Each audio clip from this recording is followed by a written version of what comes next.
Hey,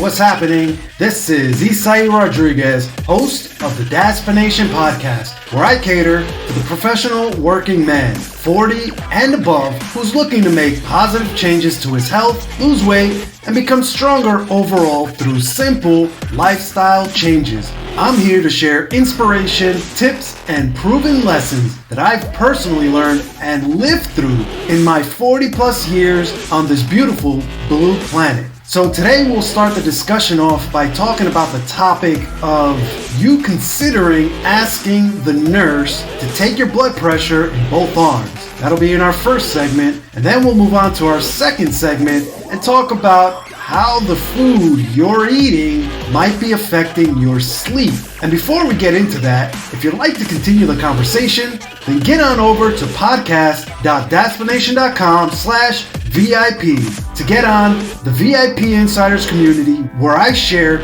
more entertaining behind-the-scenes stories, tips, and hacks that'll keep you feeling younger and younger each and every day. That's podcast.daspination.com/VIP. Again, that's podcast.daspination.com/VIP. Be in the know starting right now. Also, don't forget to rate me on Apple Podcasts or wherever it is that you're listening to this episode right now, and leave me a nice, fat, juicy 5-star review and some absolutely beautiful words of why you love the show so much. It really helps me get the word out, and is honestly the one place where your vote truly matters. And now, let's move into our first segment with Healthy Conversations. So in this week's installment of Healthy Conversations, we're talking about considering taking your blood pressure in both arms, when you go for your regular checkup. So what are we talking about here? Well, I'm sure you've heard about the study that showed how large or vast discrepancies in your blood pressure between your left and right arms might be a sign of heart trouble in the making, like something brewing, something coming up in the pipes, and that's why I said that the next time you get your blood pressure taken at your doctor's office, you might want to consider asking the nurse to take it in both arms just to make sure it's all good. You know what I mean? So because here's the deal. Like I said, there was a study published in mid-December of last year that showed that a significant difference in the systolic pressure reading, or the top blood pressure reading between this number between the left and the right arms, this reading, like if there's a big difference, this could be a warning sign of like a future heart attack or a stroke. That's that's some terrible shit. You know what I mean? Now, because of the results of this study, it's being recommended that if you need a blood pressure check, that it should be checked in both arms at least once, just to be on the safe side. And so first, let's talk about blood pressure in general. So as you know, blood pressure is measured in what's known as units of millimeters of mercury, and it's abbreviated as mm, capital Hg, or lowercase m, capital H, and lowercase g, millimeters of mercury. And this consists of two numbers, as you know, there's the upper or systolic reading, and that represents like the maximum amount of pressure in your arteries, like all together as a whole. And then there's the lower or diastolic reading that shows the pressure in your arteries when your heart muscle is at rest between beats. Now, that being said, the new study found that for each degree of difference between the two arms over 10 points or 10 millimeters of mercury, the risk of having chest pains, a heart attack, or even a stroke increase by 1% over the next decade. Now, that might sound kind of insignificant, like a difference between both arms that's 10 points. Your risk increases only by 1% over a decade. but here's the thing. I mean, like if you these are the things that kind of sneak up on you. You know, if you don't take care of yourself early on, like early enough, like as early as possible, 20s, 30s, wherever you at this time, wherever you're at in your life cycle, you know what I mean? Like the earlier you start monitoring these things, the better it is. You know what I mean? Because again, something like this that seems so insignificant, you know, what it might be insignificant now, but in the long run, it creeps up on you, you know, and to reverse that, you know, it's not something that you can do overnight, you know, without medication. And me personally, I'm trying to stay off medications because I hear nothing but, you know, terrible side effects. I'm sure you've heard them too, you know, but, you know, it's a thing, you know, and the results from these tests, these studies, the results from these studies indicate that differences above 5 millimeters of mercury or 5 points between, you know, two arms can predict what's known as like all-cause mortality. I didn't know what this was. I kind of had to look this up and kind of understand it. And it's basically like any type of cardiovascular mortality or cardiovascular events. So again, heart attack, stroke, those are like the big ones. But there's also like the third is like heart disease, you know, like all that stuff, terrible shit, you know, for lack of better terms. And, you know, for a long time, it's been known that a difference in blood pressure between the two arms was linked to poorer health outcomes. Like this was known for quite some time now, but now with the results of this latest study, it's pretty much crystal clear that, you know, the higher the difference in blood pressure between arms, the greater the risk of you developing some sort of cardiovascular issues in the near future. So it really is, again, it really is critical to measure both arms at least once, you know, to establish whether or not you might be at a significant higher risk or not. So the American Heart Association, or as I like to refer to them as the AHA or AHA, considers like they consider blood pressure normal when the top reading is less than 120 and the bottom number is less than 180. And so they say that a difference of 10 points or less between arms is considered normal and isn't, you know, a huge cause for concern. You know, it's when you reach a point above that, you know, again, it's above that 10-point reading. But having higher readings between the two arms might be a sign of a narrowing and stiffening of the arteries, two main causes for this discrepancy. You know what I mean? It's usually like your arteries are narrowing or they're constricting or, you know, they're stiffening. Now, this is something we do want to be concerned about because this can affect blood flow. And here's the trick with this. It's that what you want to do is you want to measure one arm first and then right after that, measure the pressure in your other arm. You know, so basically taking your pressure back to back in both arms, you know, first in the right and then the left, or first in the left and then the right, whichever you prefer, you know what I mean? And ideally, you want this done at your doctor's office when you're,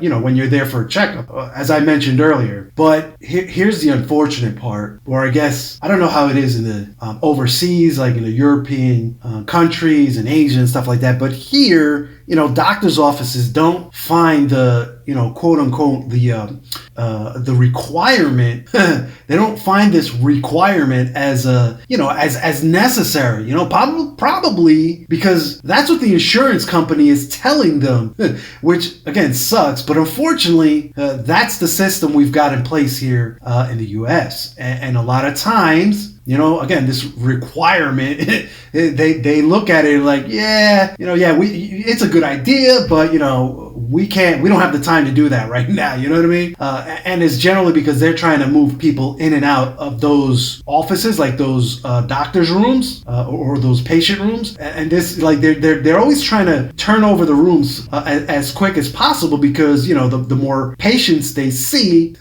the more they can bill the insurance, which in turn translates to more dollars in their pockets. But again, this is the system that we have. I mean, it's not the greatest, but it's the one we have in place, and it's the one we have to work with, So if your doctor doesn't take your pressure in both arms for whatever reason, you can at least do it yourself at home with a reliable blood pressure monitoring device. And, you can always bring the machine into the doctor's office to see how close or how off the reading is. And then just make a note of that so you have more, an accurate reading at home, so you understand the differences between your home calibrated system versus the doctor's professionally calibrated system. And this is cool because anyone can and should keep track of their blood pressure on their own at home. And just remember to keep track of it for future reference, and so that you can spot any trends that might pop up, that might be of interest to your doctor. And it's actually, this monitoring your pressure at home, it's actually pretty simple and straightforward. So the first step is obviously to carefully choose a blood pressure cuff. And I guess this would be a good time to mention that the the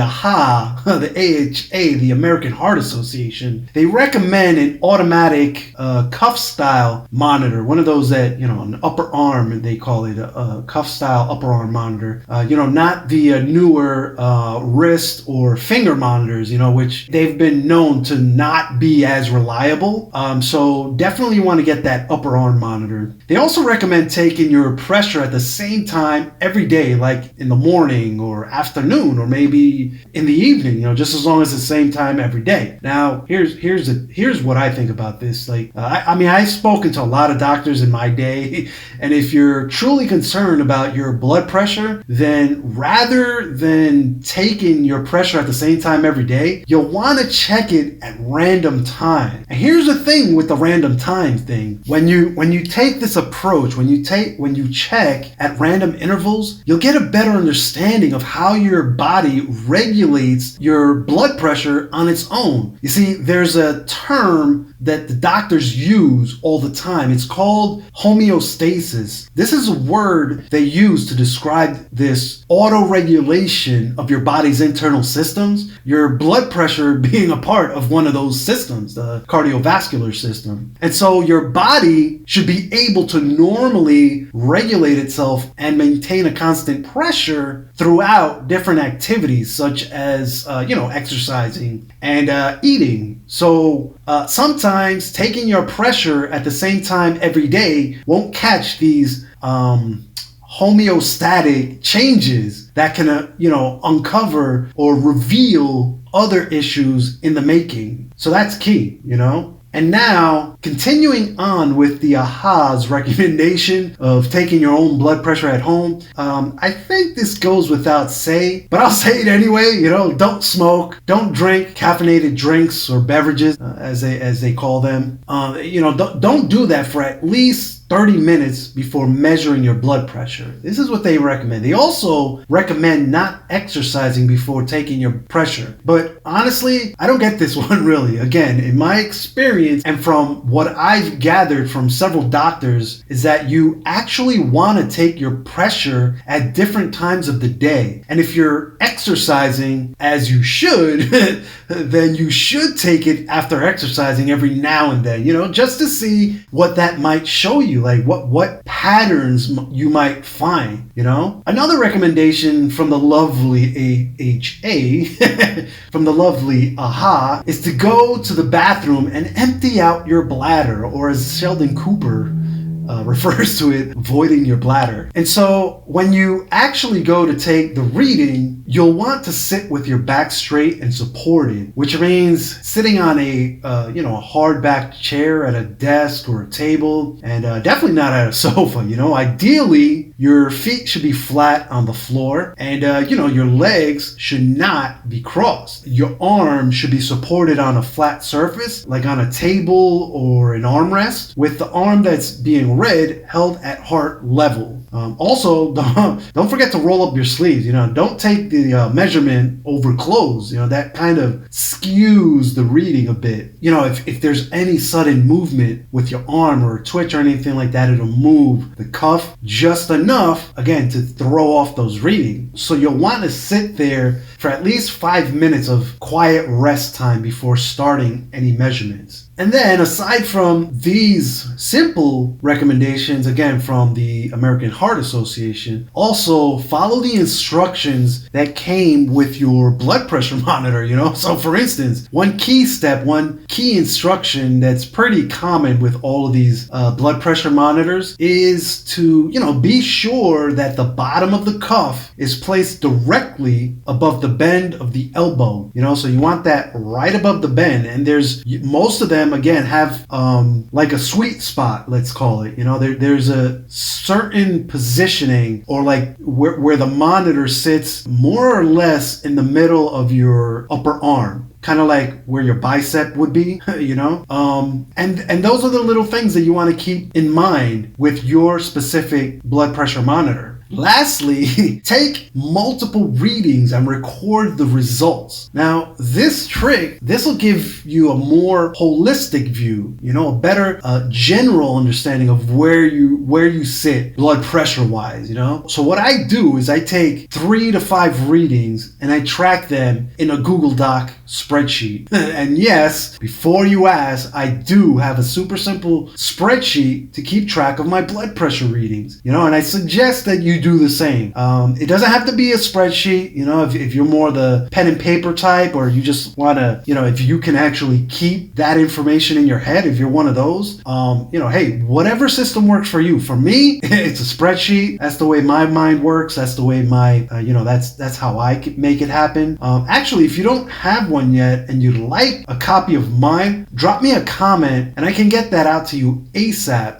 I was actually thinking of creating a PDF version and giving that out to my VIP community. So you can either get into the free community or just drop me a comment, whichever works best for you. But moving on with the with the readings, once you've taken your 3 to 5 readings, you can then average them out to get a better understanding of where you stand pressure-wise. If your monitor has built-in memory to store the readings, you can even take the monitor with you to your appointments to share the readings with your doctor. So that's a pretty cool feature. Some monitors have built-in memory enough so that you can catch quite a few readings, and you can just bring the whole device into your doctor's office and they should be able to read it for you and make a determination as to where you stand as far as are you good, are you bad, things like that.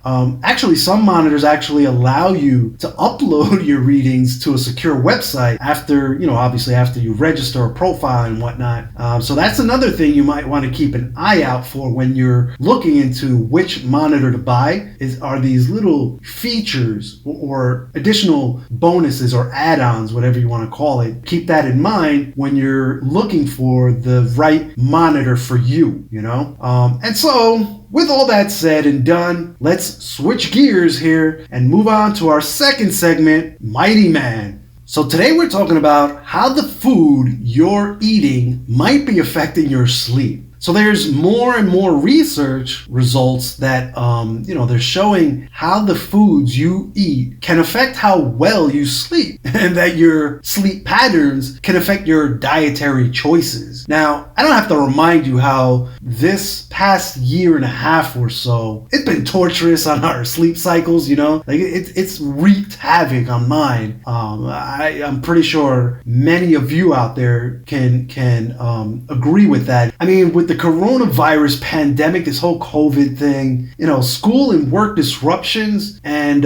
for those of us in the US, a super contentious election season contributing to countless sleepless nights.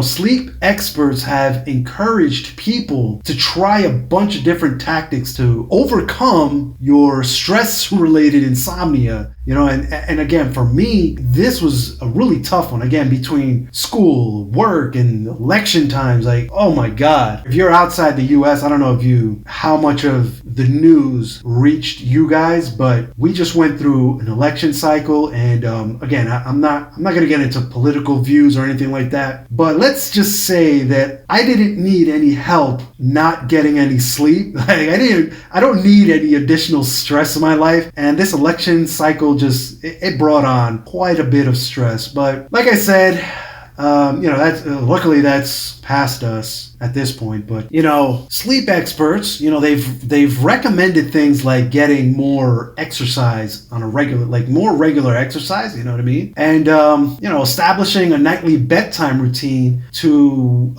recalibrate your circadian rhythm, essentially, and also cutting back on things like screen time and social media. But so many people might be overlooking another important factor in poor sleep, and that's your diet. Because as I mentioned earlier, some research shows that foods you're eating can affect on how good or how bad you sleep, and your sleep patterns can affect your dietary choices. It's basically a vicious cycle. It's like one of those catch-22 things.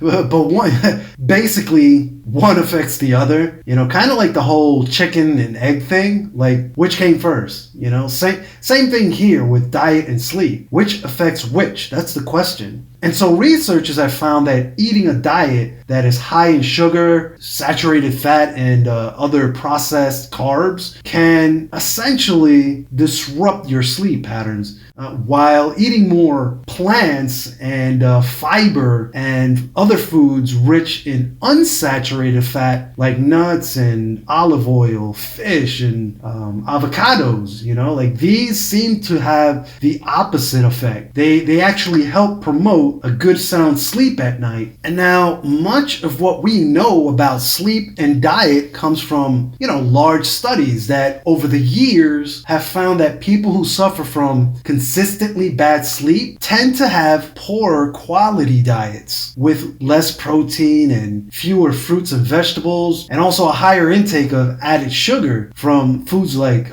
Coke and desserts like donuts and ultra processed foods like fried chicken or any of the flavored potato chips. But by their nature, these studies can only show correlations, not cause and effect. I think we kind of touched upon this in previous messages. So they can't explain, for example, whether a poor diet leads to poor sleep or vice versa, if poor sleep leads to someone making poor diet choices, which kind of makes sense if you think about it. If you don't sleep well, you'll be dragging your ass around the whole day, and you'll most likely reach for that Coke and Snickers bar for a super pick-me-up, but not the greatest choice for energy. But that's what we're talking about here.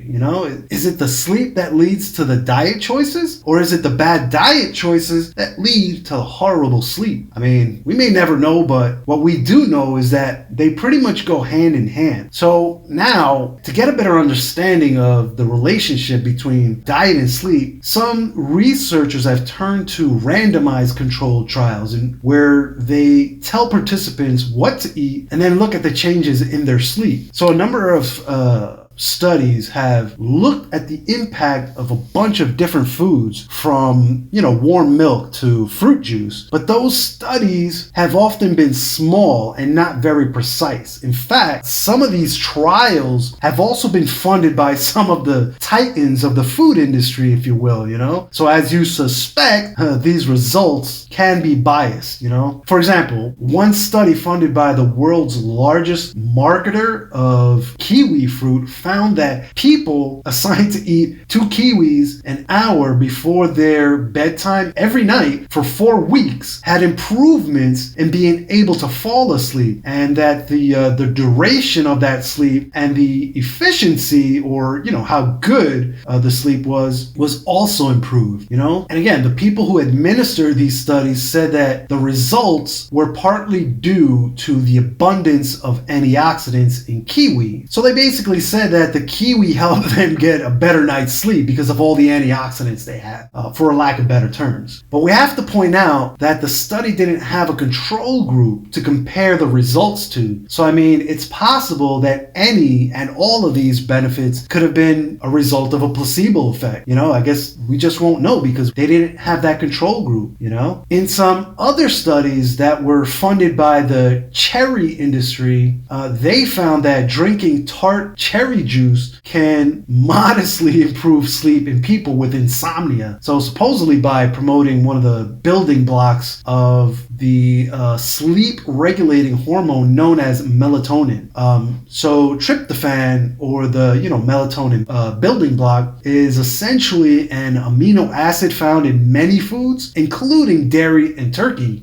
This is one of the reasons why so many of us feel so sleepy after a Thanksgiving feast. Think about that, huh? Wrap your head around that. But the thing with tryptophan is that it has to cross the blood-brain barrier to have any positive sedative effects. So basically, it has to make it into the brain in order for it to have any real effect, for your body to actually feel anything, any of those calming and soothing and wanting to sleep feelings, And when there's other amino acids present from, other foods, it basically ends up unsuccessfully competing for the absorption into the blood. So it's constantly competing with other foods. And when there's other foods in your system with this tryptophan, it's competing with those other foods to get into the blood. So eating protein-rich foods like milk and turkey, on their own actually decreases the ability of the tryptophan to cross that blood-brain barrier. And one way that was found to enhance the uptake is to pair foods that contain carbohydrates, more carb-heavy foods. So this little magical combination stimulates the release of insulin, which essentially causes these competing amino acids to be absorbed much easier by the muscles, and so it makes it easier for the tryptophan to cross over into the brain through the blood. You follow? And years of study have gone into this whole relationship between diet and sleep, and many of these studies, they basically suggest that rather than emphasizing one or two specific foods with supposedly, quote unquote, sleep-inducing properties, like these chemicals that make you sleepy, these things that put you to bed, they say that it's better to focus on the overall quality of your diet. That's why I'm a big proponent of quality. It's not necessarily what you eat, but it's more the quality of the stuff that you're putting into your body. That's a message I try to drill in to my VIP community. Like, I'm always telling them,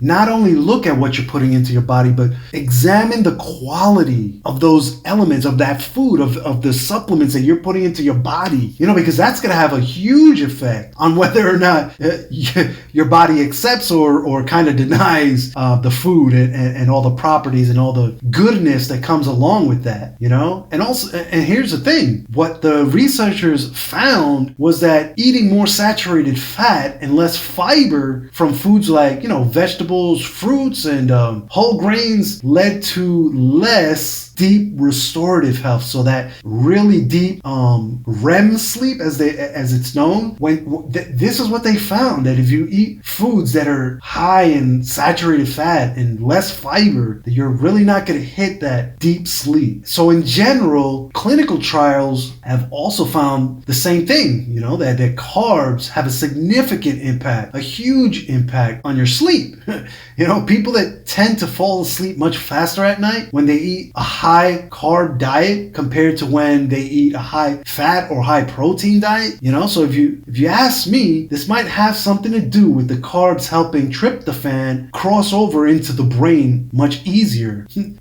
We just talked about that, but the quality of those carbs really does matter. Again, there's that quality thing, that quality factor that I was talking about comes into place here. In fact, your carb quality can kind of be a double-edged sword when it comes to sleep. It's been found that when people eat more sugar and simple carbs, such as, things like white bread and bagels, pastries, pasta is a big one, or what's known as low quality carbs, it's been found that they wake up more frequently throughout the night. So in other words, eating carbs may help you fall asleep faster, but it's best to eat complex or high quality carbs that contain fiber. These will help you get more deep restorative REM sleep, because these high quality carbs, they give you a more stable blood sugar level. So if your blood sugar levels are more stable at night, that can be the reason why the complex carbs have been associated with better sleep. So one example of a specific diet that might be optimal for better sleep is the Mediterranean diet, because it basically emphasizes foods like vegetables and fruits, nuts, seeds. These are all things that you should be consuming, legumes, whole grains,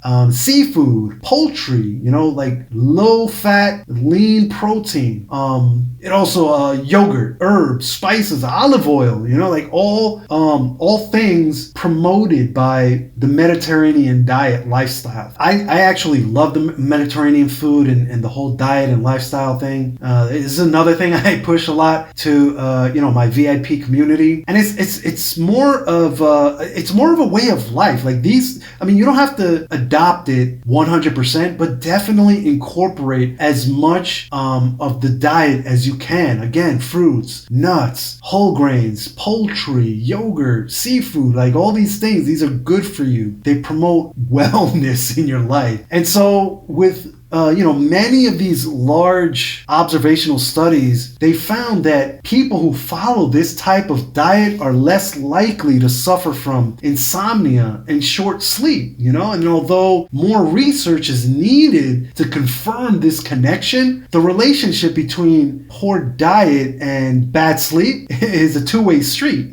Scientists have found that as people lose sleep, they experience physiological changes that can nudge them to seek out that junk food. In fact, in clinical trials, healthy adults who were allowed to sleep only 4 or 5 hours a night ended up eating more calories and snacking more often throughout the day. They experienced a lot more hunger, and their preference for sweet foods, that increased. In men, sleep deprivation stimulates increased levels of the so-called hunger hormone, and in women, less sleep leads to lower levels of the hormone that signals the feeling of being full.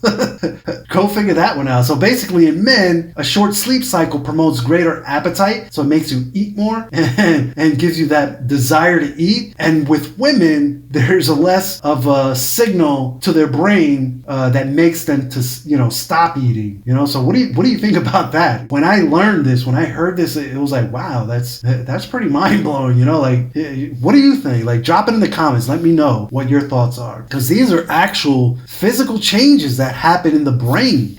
One study actually found that when men and women were restricted to 4 hours of nightly sleep, for 5 nights in a row, they had a greater activation in the reward centers of the brain in response to pepperoni pizza and like all different junk food, like donuts and candy, compared to healthy foods like carrots and yogurt, oatmeal and fruit and stuff like that. And then after 5 nights of normal sleep, this pattern of stronger brain responses to the junk food, it practically disappeared. Like it's also been shown how having proper sleep can increase your willpower to avoid unhealthy foods. So some studies have found that habitually short sleepers who went through a program to help them sleep longer resulted in them getting roughly an hour of additional sleep per night. Like they had improvements in their diet,